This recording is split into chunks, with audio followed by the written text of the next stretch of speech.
Hey guys, hi, this is Bhavesh and welcome to yet another video. आज की video में हम class 12th IP के term 1 के सिलेबस को का एक पार्ट कवर करने वाले हैं जिसमें हम सीरीज के बारे में सारी स्टडी करेंगे। अ, हम सबको पता है कि हमारे टर्म 1 के एग्जाम्स 21 तारीख को है आईपी का। सो उसके लिए सीरीज का रिवीजन आज की इस वीडियो में हम करने वाले हैं। So without further wasting any time, let's get into the video.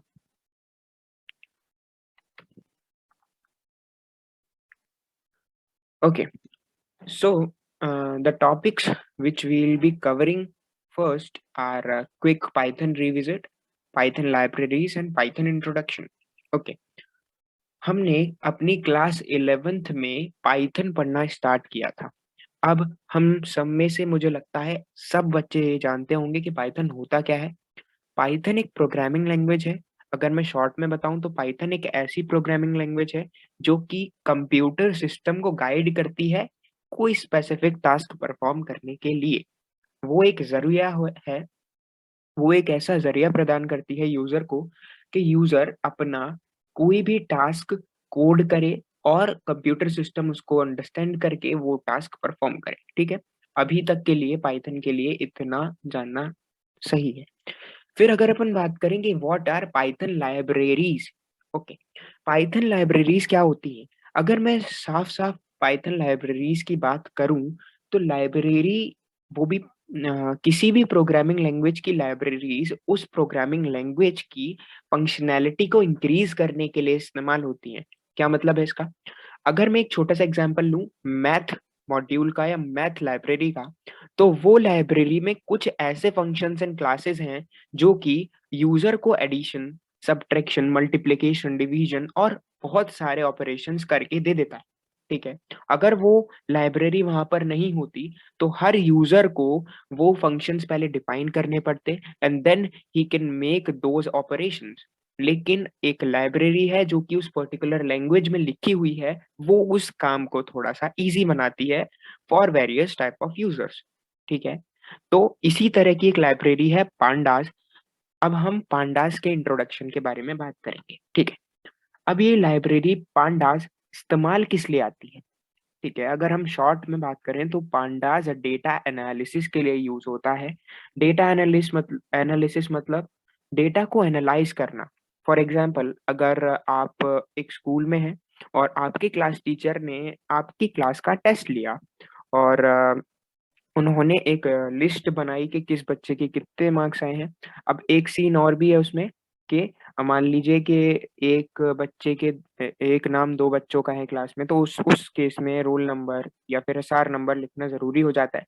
तो एक डेटा है, उसको उन्होंने एक टेब्यूलर फॉर्म में इकट्ठा किया कि इस बच्चे का जिसका एसआर नंबर ये है, इतने मार्क्स आए हैं। तो एक टेबल हमारे पास जनरेट हुई।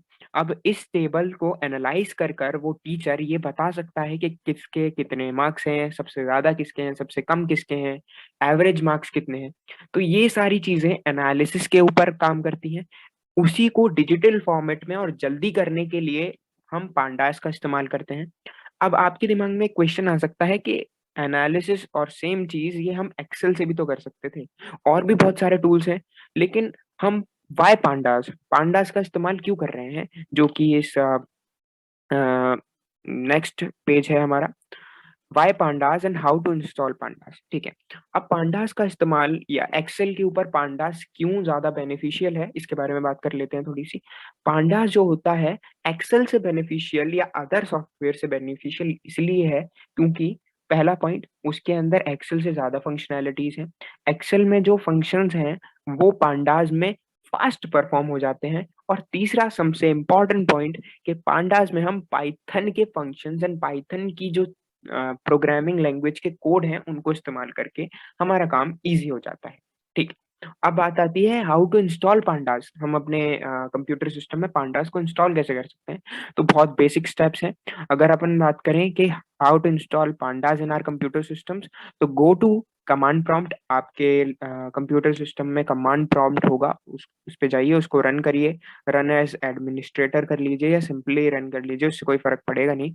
फिर उसके बाद आपको वहां पर इन दो में से कोई एक कमांड लिखनी है। पिप इंस्टॉल पांडास, अगर ये कमांड काम नहीं करेगी तो आपको लिखना है py minus m pip install pandas.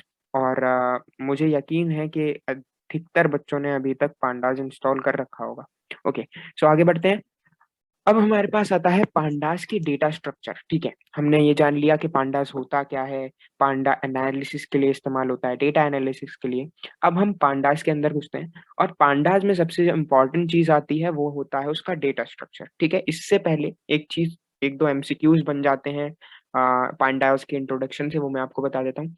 सबसे पहली चीज, पांडास की फुल फॉर्म क्या है, तो उसकी full form panel data system होती है, ये एमसीक्यू आ सकता है। फिर अगर हम बात करते हैं पांडास के डेटा स्ट्रक्चर्स के बारे में, यानी कि जो डेटा एनालिसिस होता है, डेटा स्टोर होता है, डेटा ऑर्गेनाइज होता है, वो किस फॉर्म में होता है, तो पांडास हमें 3 डेटा स्ट्रक्चर्स प्रोवाइड करता है। उनमें से केवल 2 हमारे सिलेबस में है, series and data frame. The third one is panel. अब बताते हैं उसके बारे में क्या। अगर हम सीरीज के बारे में बात करें तो ये वन डिमेंशनल डेटा स्ट्रक्चर होता है, यानी कि इसमें डेटा रोज या कॉलम्स या 1D एक लाइन में अरेंज होता है, one below the other. Okay, और डेटा फ्रेम जो होता है उसमें 2 डायमेंशनल होता है। Data is arrange and organise in the form of rows and columns. ठीक है, आपको basic difference series and data frame के बीच में क्लियर हो गया होगा। अब तीसरा, पैनल, वो क्या होता है? Panel simple multi dimensional data structure होता है, जो कि हमारे कोर्स में नहीं है, तो उसके बारे में हम ज्यादा स्टडी नहीं करेंगे। अब सबसे इंपॉर्टेंट चीज आती है कि हमें सीरीज और डेटा फ्रेम के बीच में सारे डिफरेंसेस पता होने चाहिए। तो उसके लिए हम नेक्स्ट स्लाइड में मूव करते हैं। तो difference between series and data frame, क्या डिफरेंस है सीरीज एंड डेटा फ्रेम के बीच में? तो सीरीज की अगर हम डायमेंशंस की बात करें तो मैंने आपको बताया 1 डायमेंशनल होती है, और डेटा फ्रेम 2 डायमेंशनल होता है। अगर type of data it holds की बात करें तो सीरीज होमोजीनियस होती है और डेटा फ्रेम हेट्रोजीनियस होती है। क्या मतलब है, समझते हैं। सीरीज के जो एलिमेंट्स होते हैं उनका डेटा टाइप सेम होना चाहिए। हाँ, उनका डेटा टाइप सेम होना चाहिए। अब यहाँ पे क्वेश्चन आता है कि हर बार सेम होगा क्या, ऐसा जरूरी है? अगर मैं उसमें इंटीजर स्ट्रिंग दोनों तरह की वैल्यूज डाल दूं तो क्या सीरीज नहीं बनेगी? बनेगी, लेकिन सीरीज में होना चाहिए ऐसा हम मान के चलते हैं। डेटा फ्रेम में कई तरह के वैल्यूज हो सकती हैं, integer, float, string values, Boolean values. तो हेट्रोजीनियस होती है। अगर अपन म्यूटेबिलिटी की बात करें, म्यूटेबिलिटी की बात करें तो म्यूटेबल का मतलब हम शायद हम सब जानते हैं। म्यूटेबल मतलब चेंजेबल। तो अगर इसकी वैल्यू की म्यूटेबल की बात करें सीरीज की, तो इनकी वैल्यूज म्यूटेबल होती हैं, यानी कि सीरीज के क्रिएशन के बाद हम इनकी वैल्यूज को चेंज कर सकते हैं। लेकिन इसका साइज इम्यूटेबल होता है, यानी कि अगर मैंने एक सीरीज बनाई जिसके अंदर 10 एलिमेंट्स हैं, तो उसके क्रिएशन के बाद मैं उसका साइज चेंज नहीं कर सकता। हाँ, उसके 10 एलिमेंट्स में से मैं किसी एक एलिमेंट या कितने भी एलिमेंट पे वैल्यू चेंज कर सकता हूँ। लेकिन अगर हम डेटा फ्रेम की बात करें तो उसकी वैल्यू भी म्यूटेबल होती है और साइज भी म्यूटेबल होता है। ठीक है, आगे चलते हैं। अ, आगे चलते हैं, और आगे चलने के लिए मेरे को एक नेट पे नोट्स की पीपीटी मिली थी। We'll be continuing from there. तो यहाँ से अगर मैं इसको शो कर, वो हम जब डेटा स्ट्रक्चर्स के बारे में जान चुके हैं, तो एक चीज और आती है कि how to use pandas in our programs. तो सबसे इम्पोर्टेंट चीज पांडास को अपने प्रोग्राम्स में यूज करने के लिए हम करते हैं इम्पोर्टिंग एनी लाइब्रेरी। सी, यहाँ पर अकेले पांडास की बात नहीं हो रही है। कोई भी लाइब्रेरी पाइथन की या किसी भी लैंग्वेज की हम यूज करते हैं तो उसको इम्पोर्ट करना पड़ता है अपने पर्टिकुलर प्रोग्राम में। तो यहाँ पर पाइथन लैंग्वेज में हमें जब पांडास को इंपोर्ट करना होता है तो हम लिखते हैं इंपोर्ट पांडास। अब कुछ लोग बोलेंगे एज पीडी ये क्या चीज है? एज पीडी एक अलायस है, एलियास है, या फिर शॉर्ट नेम है, जो कि पांडास के रूप में पूरे प्रोग्राम में यूज होने वाला है। कोई नेसेसिटी नहीं है इस एलियास को लिखने की, कोई ऐसा एक हार्ड एंड फास्ट रूल नहीं है कि आपको एक शॉर्ट नेम यूज करना ही है। लेकिन एक बात बताइए, क्या आप सेटिंग करते हैं तो उसमें शॉर्ट फॉर्म्स इस्तेमाल करते हैं ना? सिमिलर टू दैट, यहाँ पर हम अपने पूरे प्रोग्राम में बार बार पांडास पांडास पांडास लिखने से बचने के लिए हम उसको एक शॉर्ट नेम दे देते हैं पीडी, ताकि हमारी जो काम है वो थोड़ा एफिशिएंट हो जाए, और कुछ नहीं। अब ये नमपाई क्या है? नमपाई भी एक पाइथन की लाइब्रेरी है जो कि मैथमेटिकल कंप्यूटिंग या फिर एरेज बनाने के लिए और मैथ के मैट्रिसेस, ये सारी चीजें बनाने के लिए, मैथ्स से साइंटिफिक मैथ्स की कैलकुलेशन करने के लिए इस्तेमाल होती है, और पांडास में भी इसका इस्तेमाल होता है। सिमिलर टू पीडी, नंपाई का जो एलियास होता है वो एनपी होता है। ठीक है, हमने पता कर लिया है कि पांडास का इस्तेमाल क्या होता है। पांडास के डेटा स्ट्रक्चर्स क्या होते हैं, डेटा स्ट्रक्चर्स होते क्या है बेसिकली, तो data structures refer to specialised way of storing data so as to apply a specific type of functionality on them, ये हम बात कर चुके हैं। ये भी हम बात कर चुके हैं सीरीज डेटा फ्रेम पैनल क्या होता है। अब सीरीज के बारे में थोड़ी सी डिटेल स्टडी आज की वीडियो में हमको करनी है, तो वो करते हैं। Okay, so series is an important data structure of pandas. It represents one-dimensional array of indexed data. A series object has two main components. ठीक है, यहाँ से समझते हैं। सीरीज वन डायमेंशनल होती है, ओके क्लियर है। अब यहाँ पे लिखा हुआ है कि एक सीरीज के दो मेन कंपोनेंट्स होते हैं, वो क्या होते हैं? एक एक्चुअल डेटा, फॉर एग्जांपल एक एक्चुअल डेटा, यहाँ पर एग्जांपल दे रखा है, जस्ट अ सेकेंड। यहाँ पर जो ये एक्चुअल डेटा है 21, 23, 18, 25, ये एक्चुअल डेटा है। यहाँ पर किसी भी तरह का डेटा हो सकता है। फॉर एग्जाम्पल अगर मैं लिखूं कि मेरे पास कौन कौन से मंथ्स होते हैं, तो यहाँ पर मैं मंथ लिख के उसके नीचे जैन, फेब, मार्च, अप्रैल ये सब लिख सकता हूँ। और एक और चीज है जो कि मेन कंपोनेंट है, वो है एसोसिएटेड एरे ऑफ इंडेक्सेस और डेटा लेबल्स। ठीक है, सीरीज में हर एक वैल्यू, हर एक एलिमेंट को यूनिकली आइडेंटिफाई करने के लिए उसके साथ एक एक और वैल्यू एसोसिएट होती है, जो उस पर्टिकुलर एलिमेंट को आइडेंटिफाई करने के लिए इस्तेमाल होती है, तो उसको हम इंडेक्स कहते हैं। अगर आप क्लास 11 में पाइथन में पांडास पाइथन पढ़ के आए हैं, तो आपको पता होगा लिस्ट और इन सब में इंडेक्स की वैल्यू क्या होती है, तो इसके ऊपर ज्यादा हमें चर्चा करनी नहीं चाहिए। हाँ, अब आती है सबसे इम्पोर्टेंट बात कि हम सीरीज को बना कैसे सकते हैं। तो there are many ways to create a series, some of them are here. तो वे ऑफ क्रिएटिंग सीरीज, एक तो सबसे पहले सीरीज दो तरह की होती है, एम्प्टी सीरीज और non non empty series. Empty series क्या होती है? वो सीरीज तो होती है लेकिन उसके अंदर कोई एलिमेंट्स, कोई वैल्यू नहीं होती है। और नॉन एम्प्टी सीरीज जिसके अंदर कोई वैल्यू होती है। ठीक है, अब नॉन एम्प्टी सीरीज के चार तरीके के आते हैं, उन्हें हम किन चार तरीकों से बना सकते हैं? सबसे पहले हम पाइथन सीक्वेंस से बना सकते हैं। पाइथन सीक्वेंस मतलब पाइथन की लिस्ट हो गया, टपल हो गया, और नंपाई के एरे। ठीक है, दूसरा तरीका है एक एनडी एरे जो कि नंपाई का होगा, जो कि मैंने अभी आपको बताया। तीसरा तरीका पाइथन की डिक्शनरी से हम एक सीरीज बना सकते हैं। और चौथी स्केलर वैल्यू, एक कोई सिंगल वैल्यू से भी हम एक सीरीज बना सकते हैं। अब हम जल्दी जल्दी करके देखते हैं ये सारी चीजें हैं क्या। ओके, सबसे पहले क्रिएटिंग एम्प्टी सीरीज, एक खाली सीरीज कैसे बना सकते हैं? तो एक खाली सीरीज बनाने के लिए आपको सिंपली पांडास को सबसे पहले इंपोर्ट करना है, और उसके बाद लिखना है सीरीज का वेरिएबल जिसमें आप सीरीज को बनाना चाहते हैं। तो यहाँ पर मैंने वेरिएबल नेम लिया s1 is equal to pd which is the alias. यहाँ पे हम पांडास लिखते अगर हमने ये एलियास यूज ना किया होता। तो pd डॉट सीरीज, सीरीज एक फंक्शन है जो कि पांडास का फंक्शन है। और सीरीज में एक चीज इंपॉर्टेंट है, ये जो एस है वो कैपिटल होगा हमेशा।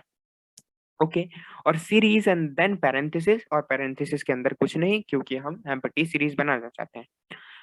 ओके, और अब आता है हमारे पास नॉन एम्प्टी सीरीज कैसे बनाते हैं। तो उसके लिए सबसे पहले हम नॉन एम्प्टी सीरीज के लिए पाइथन सीक्वेंस से बना सकते हैं। तो यहाँ पर हमारे पास एक एग्जांपल आता है कि write a code to create a series object of number from 0 to 4। अगर मैं चाहता हूँ कि मेरे पास एक सीरीज बने जिसके अंदर जो वैल्यूज होंगी वो 0 से 4 नंबर होंगी, तो हम क्या कोड लिखेंगे देखते हैं। सबसे पहले हम पांडास को इंपोर्ट करेंगे जैसे हम अभी तक कर रहे हैं, और s1 एक वेरिएबल नेम जिसमें हम अपनी सीरीज को सेव करेंगे, और फिर pd again alias, and then series function, and then range. Range हमने क्लास 11th में अच्छे से पढ़ा था, रेंज 5। यानी कि ये जो रेंज फंक्शन है वो 0 से 5 के नंबर दे देगा। इसमें एक चीज होती है कि जो स्टेप वैल्यू, वो स्टॉप वैल्यू होती है वो इंक्लूड नहीं होती, यानी कि जो रेंज से जो लिस्ट बन के आएगी ना उसके अंदर 5 नहीं होगा। तो यहाँ से हमारे पास एक सीरीज बन गई जिसका आउटपुट आया कुछ ये। अब ये क्या है, हमने जो रेंज से लिस्ट बनाई वो यहाँ पे आ गई। पहला एलिमेंट 0, दूसरा 1, तीसरा 2, चौथा 3 और पांचवा 4। ये क्या चीज है? ये इंडेक्स है जो कि हर वैल्यू के साथ एसोसिएट आया है। बाय डिफॉल्ट ये इंडेक्स 0 से स्टार्ट होता है और नंबर ऑफ एलिमेंट जितने हैं उससे एक कम तक ये ऑटोमेटिकली जनरेट होता चला जाता है और सीरीज की वैल्यूज से अपने आप को एसोसिएट कर लेता है। हाँ, हम इनको चेंज कर सकते हैं, वो हम आगे देखेंगे कैसे चेंज कर सकते हैं। ओके, अब यहाँ पर दूसरा जो हमारी चीज आती है वो आती है हम एनडी एरेज से या नंपाई के एरेज से अपनी सीरीज कैसे बना सकते हैं। तो जैसे कि हमने एक लिस्ट का इस्तेमाल कर कर एक एक रेंज फंक्शन का इस्तेमाल कर कर हमने अभी सीरीज बनाई, वैसे ही नंपाई जो मॉड्यूल है उसके कुछ फंक्शंस का इस्तेमाल करके, उसकी कुछ क्लासेस का इस्तेमाल करके हम यहाँ पर एक सीरीज बना सकते हैं। तो सबसे पहले हमें सिंपली पाइथन को पांडास को इंपोर्ट करना होगा। यहाँ पे वेरिएबल नेम लिया मैंने array1 या arr1। उसके अंदर मैंने लिखा np which is the alias of numpy। मैंने बोला था numpy इस्तेमाल होता है डॉट अरेंज 3,13,4। ओके, अब यहाँ पे इंपॉर्टेंट चीज आती है कि अरेंज क्या है, और ये तो कुछ सिमिलर लग रहा है रेंज से, तो उसकी क्या सिमिलरिटी है रेंज से? ओके, अरेंज भी रेंज की तरह ही काम करता है। किसी एक specified start step stop value के बीच के सारे नंबर्स आपको देता है।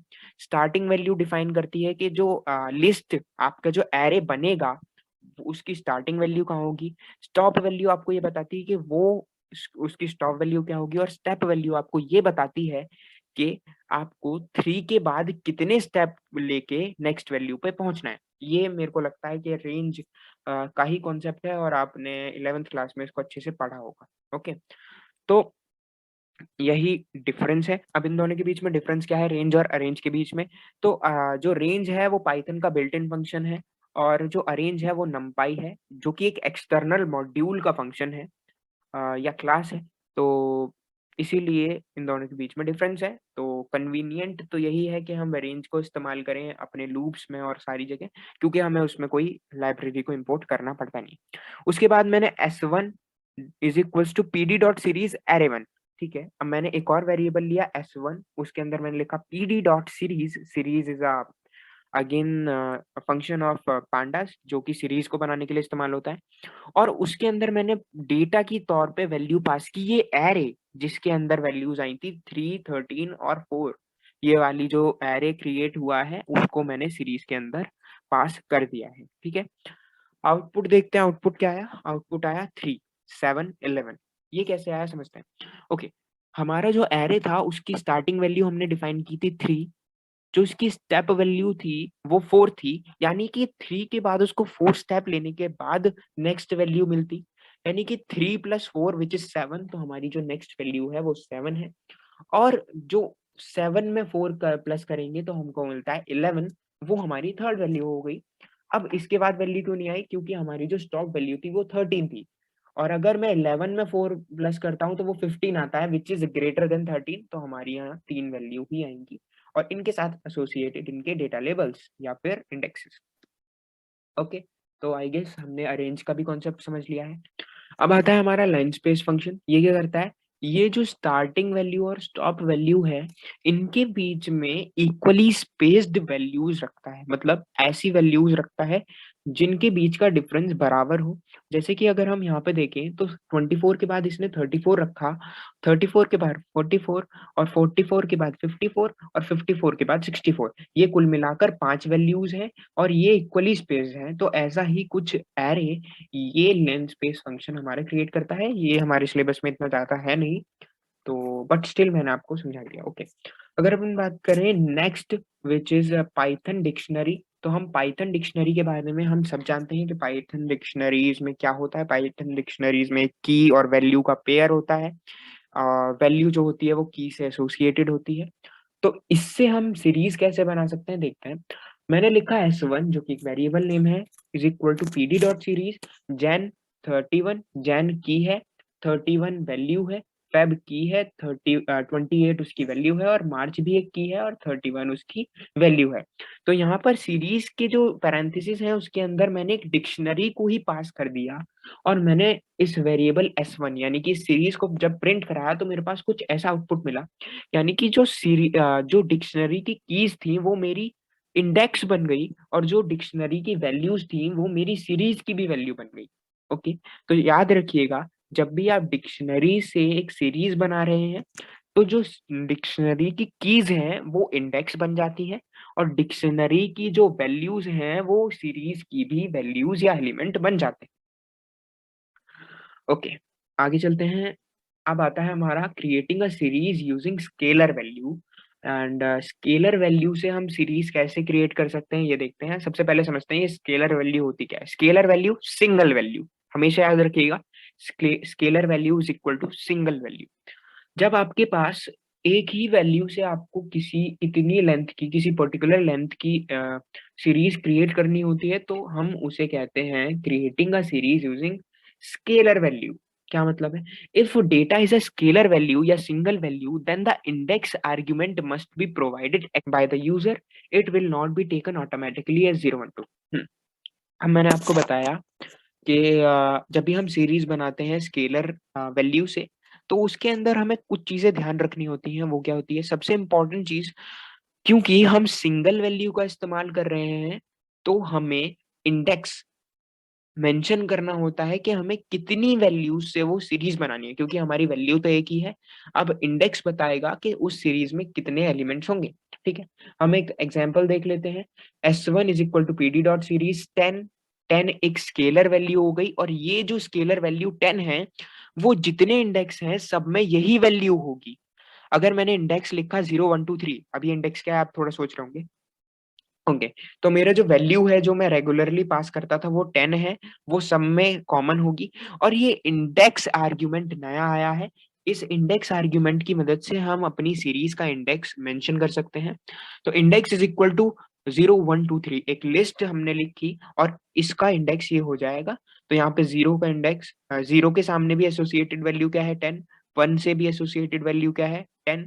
2 से भी एसोसिएटेड वैल्यू क्या है? 10। और 3 से भी एसोसिएटेड वैल्यू क्या है? 10। ओके, सो ऐसे एक स्केलर वैल्यू से हम एक सीरीज बना सकते हैं। इसका एक बहुत अच्छा एग्जाम्पल है ये वाला एग्जाम्पल।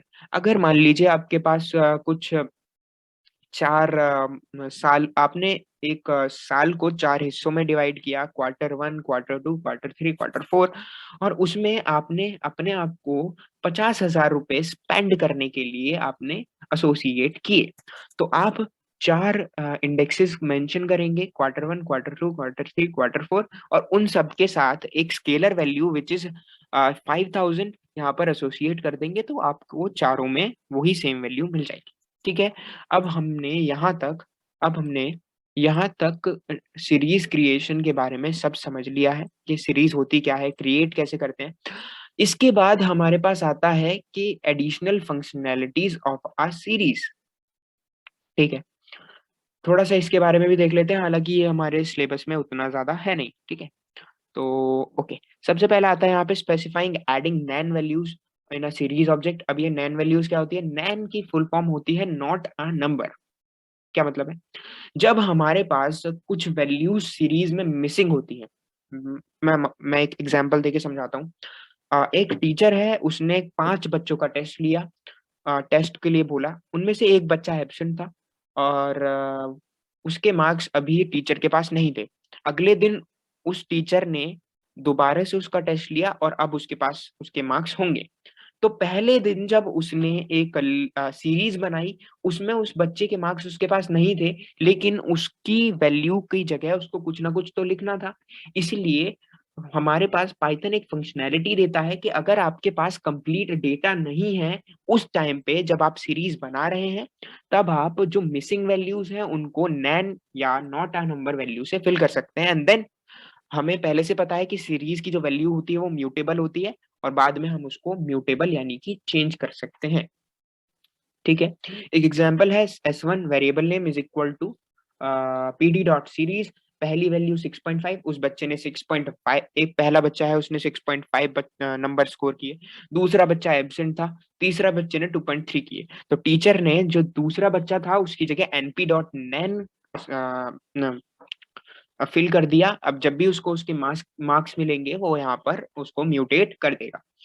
अब आप सोच रहे होंगे नैन तो समझ में आ गया, ये एनपी क्या है? एनपी नंपाई, नंपाई का ही एक फंक्शन है नैन, या फिर एक एडिशनल फंक्शनैलिटी है नैन।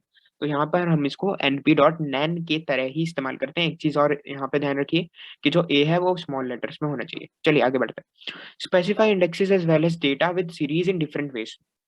ओके, हम अभी तक सीरीज में डेटा को ही स्पेसिफाई कर रहे थे। इंडेक्स बाय डिफॉल्ट 0 से जितने एलिमेंट हैं उससे एक कम तक अपने आप एसोसिएट होता जा रहा था। इस पार्ट में हम इंडेक्स वैल्यूज को भी अपने आप से मैनुअली एसोसिएट या लिख सकते हैं। वो कैसे लिख सकते हैं? देखिए, हमारे पास एक एग्जांपल है जिसमें हम मैं मेरे पास एक वेरिएबल डेज है, उसके अंदर हमारे पास 4 महीनों के डेज हैं कि उनमें कितने डेज होते हैं, 31, 28, 31, 30। और हमारे पास एक और वेरिएबल है मंथ, जिसमें जैन, फेब, मार्च, अप्रैल, ये 4 महीने हैं। अब मैं इन दोनों वैल्यूज से, इंडेक्स और वैल्यूज से एक सीरीज बनाना चाहता हूं, तो मैंने लिखा है s1 is equals to pd dot series data. जो मेरा मेन डेटा होगा वो डे होगा, और इंडेक्स में मैं क्या करना चाहता हूँ, इंडेक्स में मैंने इस बार मंथ लिख दिया, यानी कि जैन जो होगा, जैन इंडेक्स होगा 31 का, फेब इंडेक्स होगा 28 का, मार्च इंडेक्स होगा 31 का, और अप्रैल होगा 30 का। अब हमारे पास जो 0, 1, 2, 3 आते थे बाय डिफॉल्ट वो नहीं आएंगे, क्योंकि हमने यहाँ पर इंडेक्स मेंशन कर दिया है। ओके, सो हमें जब भी अपना इंडेक्स मेंशन करना होता है तो हम सीरीज के अंदर ऐसे आर्ग्यूमेंट्स को पास करते हैं। देख लीजिए, data is equal to days, index is equal to month. ठीक है, data is value, index is equal to index values या फिर डेटा लेबल्स। ओके, अब यहाँ पर कुछ अदर फंक्शनैलिटीज हैं जो कि इतना इम्पोर्टेंट नहीं है। इसमें ये कह रहा है कि इंडेक्स की वैल्यूज को आप लूप के थ्रू भी एसोसिएट कर सकते हैं। जैसे कि यहाँ पर उसने लिखा, जो वैल्यूज हैं वो रेंज है 1 से 15 और 3, यानी कि 1 प्लस 3, फिर वो 4 होगा, फिर 7 होगा, फिर 10 होगा, फिर 13 होगा। ये तो बेसिक 11th क्लास की चीज है। अगर इंडेक्स की बात करें तो इसने लिख दिया x for x in ABCD. यहाँ पे इसने आइट्रेशन का इस्तेमाल करके लूपिंग लगाई है। इसने बोला इंडेक्स वो नंबर है, वो ऐसा x जो कि एबीसीडी में एक एक बार आएगा। पहली x की वैल्यू होगी a, दूसरी होगी b, तीसरी होगी c, चौथे बार में होगी डी, और पांचवें बार में होगी ई। तो यहाँ पर हमारे पास A B C D E 5 indexes हमें मिल चुके हैं। ठीक है, अब आता है हमारे पास सबसे इंपॉर्टेंट चीज, मैथमेटिकल फंक्शंस, और ये सिलेबस में भी है अच्छे से। ओके, तो मैथमेटिकल फंक्शंस में हमारे पास एडिशन ऑफ लिस्ट सीरीज होता है, सब्ट्रैक्शन होता है। तो देखते हैं एक करके। सबसे पहले हमारे पास एक होता है कि अगर हमारे पास एक सीरीज है और उसका इंडेक्स मान लीजिए कोई ए है, ए लिस्ट है, और अगर मैं चाहता हूँ इंडेक्स जो है उसका डबल हमारी वैल्यू आ जाए, तो ए इंटू 2 करके भी हम लिख सकते हैं। तो ऐसा हो जाता है। ये एग्जाम्पल्स आपके लिए इतना ज्यादा काम के नहीं है, फिर भी हम पढ़ लेते हैं। ओके, अब हमारे पास सबसे इम्पोर्टेंट चीज आती है, सबसे सबसे सबसे इम्पोर्टेंट चीज of this unit, this complete unit is attributes of series object. और यहाँ से क्वेश्चन फंसता ही फंसता है। ठीक है, ये जो एट्रीब्यूट्स हैं इनमें से क्वेश्चन फंसता ही फंसता है। तो इसको हम थ्योरेटिकली पढ़ने की बजाय इसको हम प्रैक्टिकल करके देख लेते हैं इन अपना VS, visual studio code. Okay, तो यहाँ पर आपके सामने एक फाइल खुली है, इसको एक सेकंड में एनालाइज कर देता हूँ।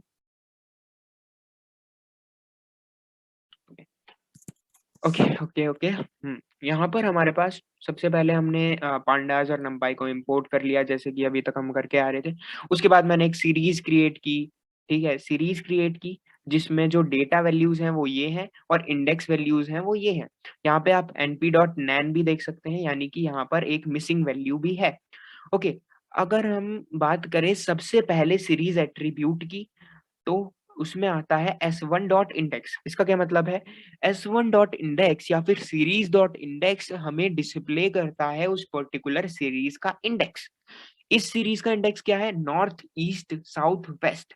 तो अगर हम s1 डॉट इंडेक्स लिख के इसको रन कराएंगे तो हमारे पास ये वाला जो पूरी लिस्ट है वो हमारे पास आ जाएगी। ओके, ये सारी चीजें हमें काम आती हैं जब हमारे पास बहुत ज्यादा डेटा होता है।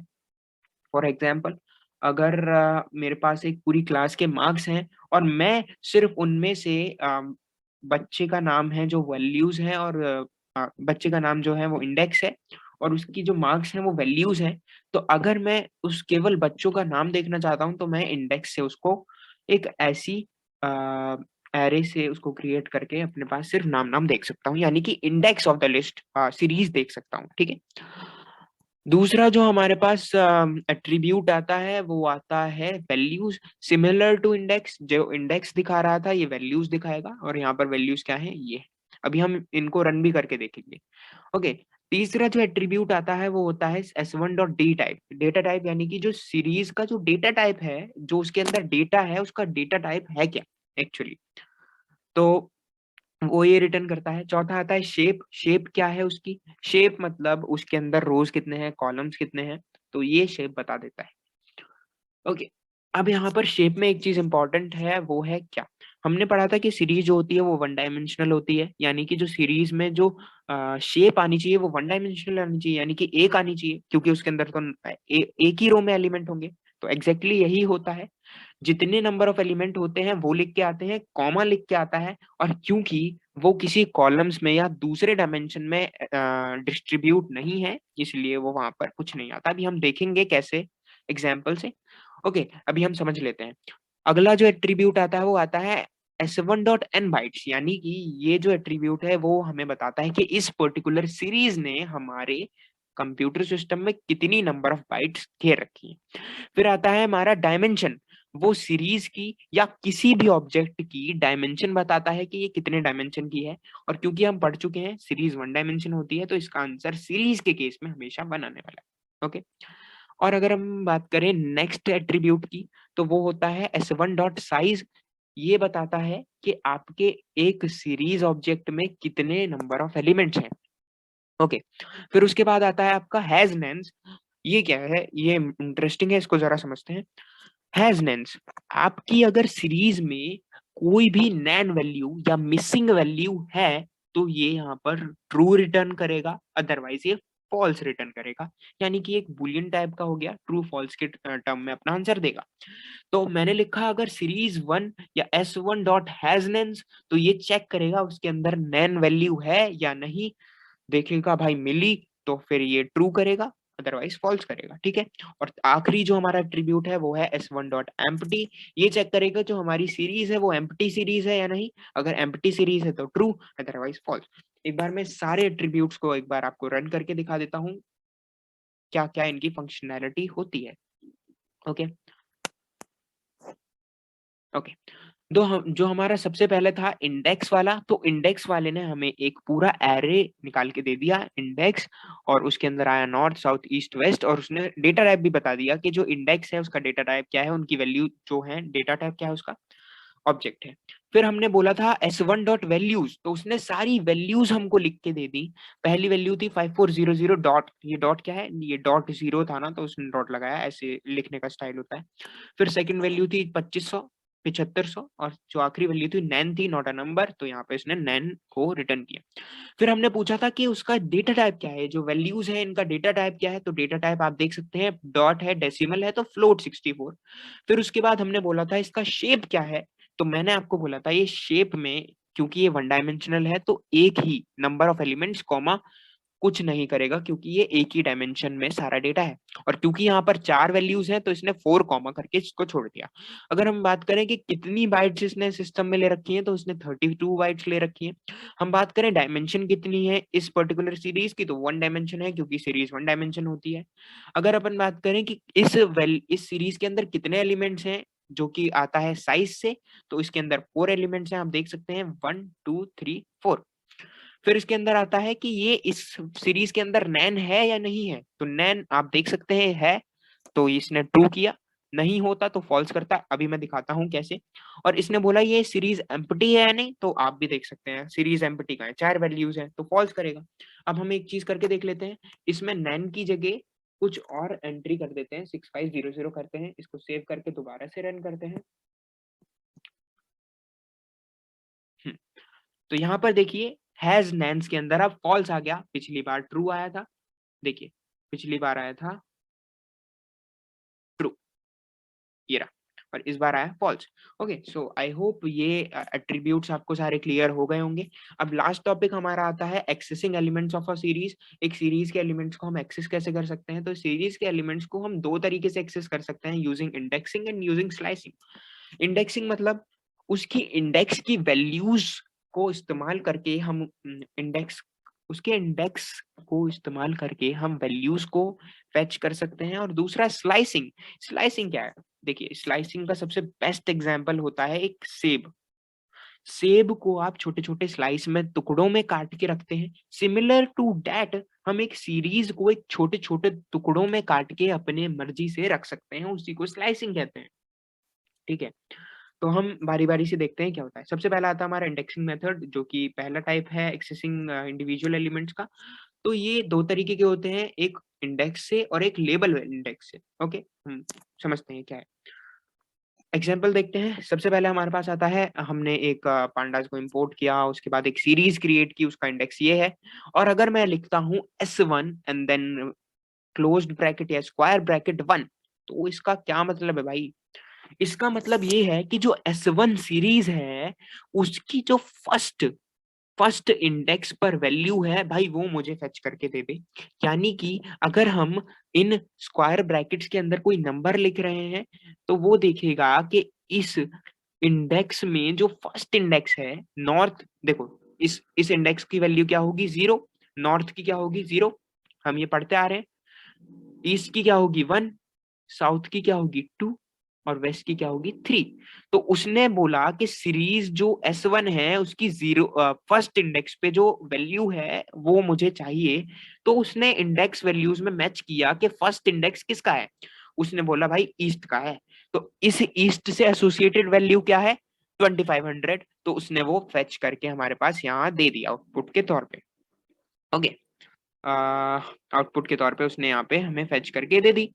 ठीक है, बात समझ में आ रही है? इसका एक एग्जांपल और देते हैं, या फिर नीचे एक्सप्लेनेशन लिखी है वो भी पढ़ लेते हैं। In the above example the element presented index location 1, मैंने आपको बताया फर्स्ट लोकेशन पे जो इंडेक्स है उसकी वैल्यू को वो यहाँ पर फेच करके दे देगा। अब इसका दूसरा तरीका क्या आता है, हम डायरेक्टली लेबल का नाम ना लिख दें। अगर मैं लिख दूं कि डायरेक्टली भाई जिसका इंडेक्स नॉर्थ है मुझे वो वैल्यू दे दे। अभी तो हमने पोजिशनल इंडेक्स लिखा था, 0 1 2 3। और अगर मैं चाहता हूँ भाई नहीं, मेरे को ये सब नहीं पता, मेरे को पता है कि मेरे को ये जानना है कि नॉर्थ में कितना अमाउंट है उस चीज का। फॉर एग्जाम्पल हम इसी को एक कन्वर्ट कर लेते हैं एक सिनेरियो में, उससे अच्छा समझ आएगा। यहाँ पर 4 रीजन्स हैं, उसमें लिखा हुआ है कि सेल, एक एक सेलर है, उसकी सेल कितने रुपए की होती है। तो फर्स्ट तरीका है कि मैं लिखूं कि 0th इंडेक्स पे जो वैल्यू है यानी कि नॉर्थ में, उसमें कितनी सेल होती है वो निकाल के दे दो। तो मैं 1 भी डाल सकता हूँ। अगर मैं कहता हूँ भाई मेरे को इंडेक्स तो पता नहीं है 0 1, मेरे को ये पता है कि मेरे को जानना है कि नॉर्थ में कितनी सेल हो रही है, तो मैं डायरेक्टली यहाँ पर नॉर्थ या साउथ भी लिख सकता हूँ और उससे एसोसिएटेड जो वैल्यू होगी वो हमें मिल जाएगी।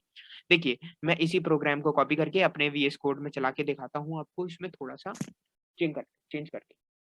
ओके, यहाँ पे मैं इसको कॉपी कर लेता हूँ, एक सेकेंड एक सेकेंड। ओके, यहाँ पे मैंने कॉपी किया। ओ कोई नहीं कोई नहीं कोई नहीं।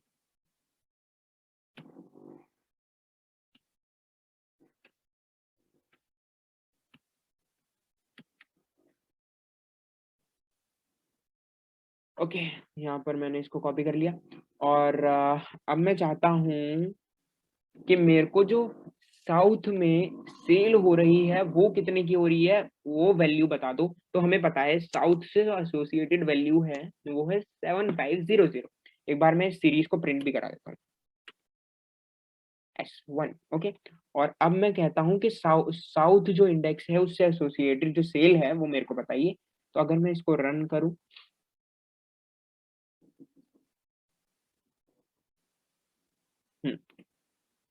एक सेकेंड, कुछ एरर है। ओके ओके, यहाँ पर हमने पैरेंथेसिस क्लोज नहीं किया है। अब इसको रन करते हैं। हम्म, तो सबसे पहले हमें पता चल गया नॉर्थ में जो सेल हुई है वो 5400 की हुई है, ईस्ट में, साउथ में। मैंने उससे मांगा कि भाई साउथ में कितनी सेल हुई है वो बता दे। तो हमें दिख रहा है साफ साफ कि साउथ में जो सेल हुई है वो 7500 है। तो मैंने यहाँ पर लिखा है S1 और साउथ की इंडेक्सिंग को पास किया, तो उसने मेरे को साउथ में जो सेल हुई है वो यहाँ पर प्रिंट करके दे दी। As simple as that. ठीक है, आगे बढ़ते हैं। आगे बढ़ते हैं। अगर हमारे पास एक केस आता है कि भाई मेरे को मल्टीपल वैल्यूज एक साथ एक्सेस करनी है, मैं चाहता हूँ कि नॉर्थ और साउथ या कोई दो रीजन्स या कोई तीन रीजन्स की एक साथ सेल में जानना चाहता हूँ, तो हम मल्टीपल वैल्यूज को भी एक्सेस कर सकते हैं। उसके लिए हम क्या करेंगे, सिंपल, जैसे मैंने वहां पे फर्स्ट पोजिशनल आर्ग्यूमेंट पास किया था वन, हम 1,3 कर देते हैं। तो 1,3 यानी कि 1 से 3 के बीच में जितनी भी इंडेक्स होंगे उन सारी वैल्यूज को फेच करके वो आपको दे देगा। क्या मतलब है, देखते हैं। 1 पे क्या है, ईस्ट है। 2 पे क्या है आपका, साउथ।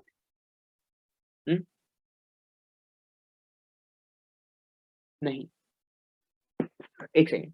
हाँ, अगर मेरे को मल्टीपल वैल्यूज को एक्सेस करना है तो हम लिख सकते हैं 1,3। कौन कौन सी इंडेक्स वाली वैल्यूज मेरे को एक्सेस करनी है, मेरे को फर्स्ट इंडेक्स वाली वैल्यू एक्सेस करनी है। फर्स्ट इंडेक्स पे हमारे पास कौन सा है, ईस्ट है, देख सकते हैं 0, 1। ईस्ट की वैल्यू वो मेरे को दे देगा। एंड देन अगर मैं कहूंगा मेरे को थर्ड इंडेक्स वाली वैल्यू भी चाहिए इसी के साथ, तो थर्ड इंडेक्स पे हमारे पास कौन सा है, देख लीजिए। देखो 0, 1, 2 एंड 3। थर्ड पे हमारे पास आता है वेस्ट। तो वेस्ट वाली वैल्यू भी मेरे को फैच करके दे देगा, इसमें कुछ ज्यादा खास नहीं है, चलिए आगे चलते हैं। ओके, अब आता है हमारा स्लाइसिंग मेथड। स्लाइसिंग मेथड, जैसे कि मैंने आपको बताया एप्पल को स्लाइस करना है, तो वो एक सीरीज को कुछ पार्ट्स में डिवाइड करता है। उसका बेसिक सिंटेक्स क्या होता है, सीरीज का name and then beginning and end step. Okay, example देखते हैं। सबसे पहले हमने पांडास नंबर इंपोर्ट किया एज हम जैसे कर रहे थे। अब मैं चाहता हूँ कि मेरे को ये जो बड़ी वाली सीरीज है इससे एक छोटी सीरीज को स्लाइस करके एक छोटी सीरीज चाहिए, जिसके अंदर जिसके अंदर ईस्ट और साउथ की सेल होनी चाहिए अकेली। तो यहाँ पर मैंने लिखा print S1 and then 1:3। Comma और कॉलन बहुत बड़ा रोल प्ले कर जाता है, इस पे ध्यान दीजिएगा। कॉमा करता है 1 and 3, कॉलन करता है 1 and 3 के बिटवीन जितनी भी इंडेक्स वैल्यूज होंगी वो सारी आपको देगा। तो ये हमेशा याद रखिएगा, कॉलन और कॉमा के बीच का डिफरेंस यहाँ पे बहुत मेजर रोल प्ले करता है। ठीक है, तो हमने देख लिया 1 और 3 के बीच में कौन कौन सी इंडेक्सिंग वैल्यू आती है, 1 और 2 आती है, 3 एक्सक्लूड होती है, हमेशा आपको पता है स्टेप एंडिंग वैल्यू एक्सक्लूड होती है। तो फर्स्ट इंडेक्स पे ईस्ट की वैल्यू उसने दे दी और साउथ की, यानी कि सेकंड इंडेक्स वाली। ओके, आई होप समझ आ रहा होगा, क्योंकि ये सारी चीजें 11th की है। 11th में हमने रेंज और लिस्ट स्लाइसिंग ये सारी चीजें हम पहले पढ़ चुके हैं। बस उसको हम लिस्ट पे अप्लाई करने की जगह सीरीज पे अप्लाई कर रहे हैं, तो आई गेस ये सारी चीजें आपको समझ आ रही होंगी। ओके, सो और इसमें कुछ ऑपरेशंस है, रीनेमिंग इंडेक्स, एंड ये सारी हमारे सिलेबस के हिसाब से इतने इंपॉर्टेंट नहीं है। हालांकि ये वाली पीडीएफ है, इसके अंदर है, तो आप पढ़ सकते हैं। और अब सबसे लास्ट इंपॉर्टेंट जो फंक्शन आते हैं वो होते हैं हेड एंड टेल फंक्शन। क्या है भाई, ये बहुत इनसे क्वेश्चन आता है। हेड मतलब सर, अब मैं इसका एक एग्जांपल देता हूँ। आपका जो एक क्लास टीचर है उसने एक टेस्ट ऑर्गेनाइज किया और वो उस टेस्ट में 50 बच्चे अपीयर हुए। ठीक है, अब उस टेस्ट में आपके टीचर ने डिसाइड किया कि भाई जिन 5 बच्चों के सबसे ज्यादा नंबर आएंगे उनको मैं अपनी तरफ से एक पेन गिफ्ट करूंगा। तो जो सारा डेटा था वो उन्होंने पांडास की एक सीरीज में एसोसिएट कर रखा था, ऑर्गेनाइज कर रखा था। जो सीरीज थी उसका जो इंडेक्सिंग थी वो बच्चों के नाम था, और जो वैल्यूज थी वो उन बच्चों के मार्क्स थे। तो उसने बोला कि मैं देखता हूँ कि किन 5 बच्चों के सबसे ज्यादा नंबर आए हैं। टीचर जी ने क्या किया भाई, उन 5 बच्चों को अलग कर लिया उधर से।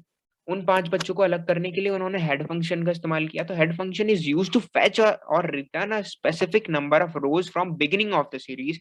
अगर आपके पास एक सीरीज है उसमें से आप अपनी मर्जी के कुछ वैल्यूज को एक्सट्रैक्ट करना चाहते हो, फैच करना चाहते हो, तो then you will be using head function of pandas। Similar to that tail क्या करता है, नीचे से सीरीज के बॉटम से आपको कुछ स्पेसिफिक नंबर ऑफ रोज को वो एक्सट्रैक्ट करने की फंक्शनैलिटी देता है। एग्जाम्पल क्या है, एग्जाम्पल को यहाँ से कॉपी करते हैं और अपने विजुअल स्टूडियो कोड में चल के इसके ऊपर थोड़ा सा और डिटेल में बात करते हैं। ठीक है, यहाँ पे मैंने इसको कॉपी करके पेस्ट किया। हमारे पास सब्जेक्ट्स हैं, फ्रेंच है, इंग्लिश है। एक सेकंड में इनके कोड्स को चेंज कर दूं।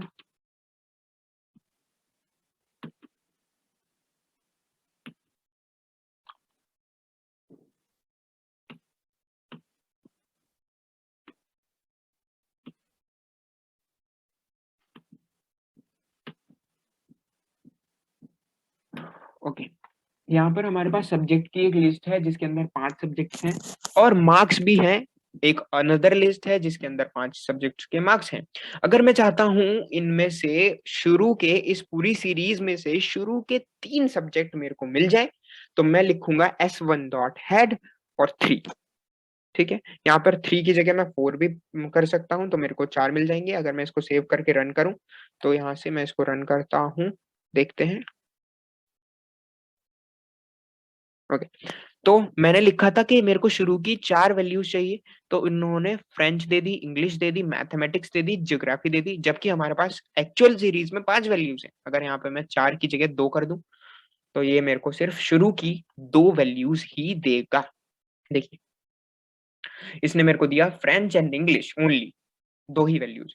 अगर यहाँ पर मैं हेड हटाकर टेल कर दूंगा तो ये नीचे से 2 वैल्यू देगा, नीचे से 2 वैल्यू देगा। देखिए कैसे, देखिए मैंने यहाँ पर टेल किया तो इसने मेरे को नीचे से, यानी कि साइंस एंड ज्योग्राफी इसने मेरे को दिया तो नीचे से 2 वैल्यू दे दी। अगर मैं यहाँ से 2 घटा के 3 कर दूं तो ये मेरे को 3 वैल्यू नीचे से दे देगा। सिंपल सिंपल, बहुत सिंपल है। यहाँ पर इसने मेरे को नीचे से 3 वैल्यूज दे दी, तो बहुत सिंपल चीज है ये। ऐसे ही टेल का होता है, हमने टेल के भी एग्जाम्पल कर लिए। वेक्टर ऑपरेशन हमारे में सिलेबस में नहीं है, एडिशनल ऑपरेशन है, यानी कि 2 जो सीरीज होता है उनको ऐड करना होता है एक सीरीज। लेकिन इसमें एक इंपॉर्टेंट चीज होती है, ये इंडेक्स वाइज ऐड होते हैं, यानी कि पहली सीरीज का जो इंडेक्स ए है वो दूसरी सीरीज के इंडेक्स ए से ही ऐड होगा। ओके, तो ये चीजें हैं, फंक्शनैलिटी है, एंड देन सब्ट्रैक्शन भी सिमिलर है। और हम आते हैं आज की क्लास के एंडिंग पे। अगर कुछ टॉपिक्स छूटते होंगे तो मेरे को प्लीज बता दीजिएगा, मैं उसको नेक्स्ट वीडियो में कवर अप कर लूंगा। तो आज की वीडियो के लिए सिर्फ इतना ही, और नेक्स्ट पार्ट चाहिए तो कमेंट डाउन करिएगा please. Thank you so much for watching this video. Have a nice day, happy